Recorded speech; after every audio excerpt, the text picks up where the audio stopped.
Kasalan sa Cordillera na masasabi natin napakaiba talaga sa kasalan ng Mindanao. Ito tingnan nyo mga kaligaya, ang dami ng nakapila mula sa iba't ibang barangay. Ayan, nagtutulungan sila, nagbayanihan ang mga pamilya, mga paryente or relative ng kinasal. At una nilang pinakain ang kanilang mga elders. Ayan, nasa gilid na. Iba din yung pinagkainan ng mga ninong at ninang, yung kanilang principal sponsors. And then, nandyan na tayo sa entrance. Sabi niya, this way to the reception, kung saan pinakain nila yung mga visitors, friends, and family nila.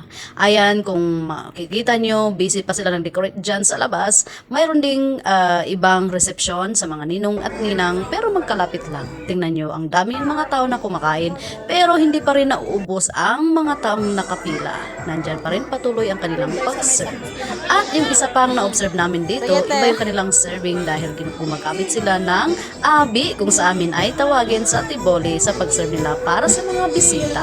At ang dami ding lamisa, pwede ka lang pumili kung saan ka magpila.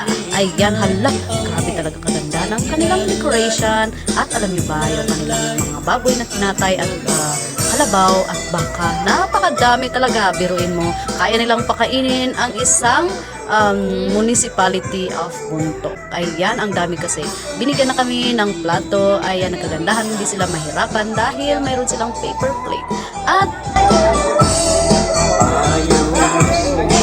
sa ganitong setup, inaalaw nila pagkatapos magkuha ng pagkain, pwede mo nang iuwi. Yes, Mars, pwede mo yang uuwi na hindi mo na kailangan tumambay dyan at kumain. Pwede mong uwi sa bahay mo. Ang kagandahan kasi dito, grabe talaga yung kanilang pag-serve sa mga nakapila. At syempre naman, ayan ang ating dinuguan. Lalampasan natin yan at dyan tayo sa next na ulam. Grabe talaga yung kanilang pagpakain dito sa mga tao, hindi tinipid. Ayan, nakita nyo naman yung mga karne. Alam nyo ba na may kasamahan kami dyan na hindi na siya kumuha ng rice, kundi ulam na lang lahat. Pero tayo, ay nako, pag may rice, kahit konti lang, basta mayroon, ayan, tingnan nyo ha, na napakalaki ng slice ng kanilang serve, yung karne at saka veggies.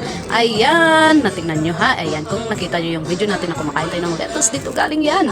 At wow, mayroon pa silang sabaw na papaitan kung tawagin. Napaka-special talaga dahil ito din isa sa mga favorite ng ating mga kapatid na igurot. Ayan, yung kanilang sabaw na papaitan. At mayroon din siniserve na juice. Dito kasi mga kaligaya, hindi uso yung Coke, kaya juice lang yung kanilang binibigay sa kanilang mga bisita.